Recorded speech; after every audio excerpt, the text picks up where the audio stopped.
ہو گئے۔ باب فضل قل هو اللہ احد۔ قل واللہ احد کی فضیلت۔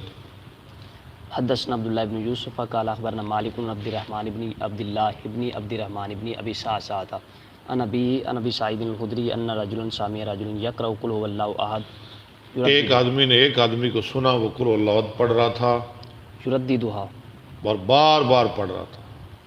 فلما اصبح جاء الى رسول اللہ صلی اللہ علیہ وسلم صبح کے وقت جب حضرت صبح کی نبی صلی اللہ علیہ وسلم کے پاس آیا، فذكر ذلك له آپ کے لیے اس کا ذکر کیا، وكان الرجل يتقالها گویا کہ آدمی اس کو کم سمجھ رہا تھا، اس لیے تو بار بار پڑھ رہا تھا۔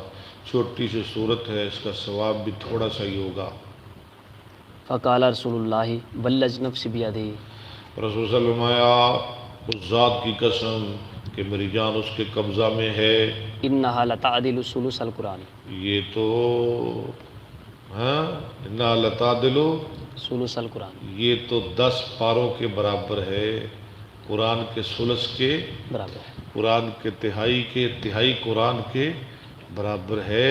دیکھنے میں چھوٹی ہے، ثواب میں بڑی ہے۔ وزاد ابو معمر قال حدثنا اسماعیل بن جعفر عن مالک بن انس عن عبد الرحمن بن عبد اللہ بن عبد الرحمن بن ابی سعسعۃ عن ابیہ عن ابی سعید الخدری اخبرنی اخی قتادہ بن النعمان ان رجلا میرے بھائی قتادہ بن نعمان نے مجھے خبر دی، ٹھیک ہے، ان رجلا قام فی زمن النبی صلی اللہ علیہ وسلم یقرأ من السحر پڑھ رہا تھا سحری کے وقت، قل هو اللہ احد ٹھیک، لا یزید علیہا، اور کوئی صورت نہیں پڑھتا تھا، صرف قل واللہ پڑھ رہا تھا بار بار۔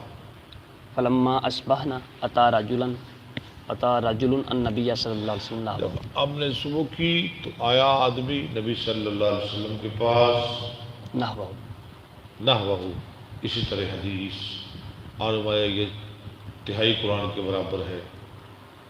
حدثنا عمر بن حفص قال حدثنا ابي قال حدثنا الاعمش قال حدثنا ابراهيم والضحاك المشرقي عن ابي سعيد الخدري قال قال النبي صلى الله عليه وسلم لاصحابه ايعجز احدكم ان يقرأ ثلث القرآن، کہ عاجز آ گیا ہے ایک تمہارا کہ وہ پڑھے قرآن کا تہائی حصہ ایک رات میں؟ فشق ذلك عليهم، ناگوار گزری سونے کی وقالوا اينا يطيق ذلك، ایونا یطیق یطیق ذالک، ہمارا یا رسول کون اس کی طاقت رکھتا ہے؟ یا رسول، اے اللہ کے رسول۔ فقال الله الواحد الصمد، آیا وہ تو قل واللہ احد، اللہ الصمد ہے۔ چیک نہیں کیتا سی کیتا سی آواز چیک کرو کیتی ہے، بشر نے چلایا سی ثلث القرآن، یہ تہائی قرآن کے برابر ہے۔ قال الفرابری سمیت ابا جعفر، یہ فیبرک کون ہے؟ محمد